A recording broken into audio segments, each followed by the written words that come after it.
பாதி கண்களை மூடி திறந்து பார்ப்பதில் இன்பம், பாதி தூக்கத்தில் கூந்தலை கடவி ரசிப்பதில் இன்பம்.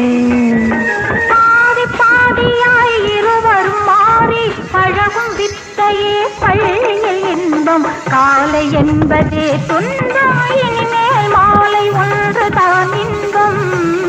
காலை என்பதே துன்பம், இனிமேல் மாலை ஒன்றுதான் இன்பம். இரவுக்கும் பகலுக்கும் இனி என்ன வேலை, இதயத்தில் விழுந்தது திருமண மாலை.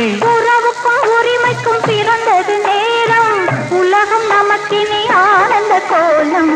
இருவர் என்பதே இல்லை, இனி நாம் ஒருவர் என்பதே உண்மை. இருவர் என்பதே இல்லை, இனி நாம் ஒருவர் என்பதே உண்மை.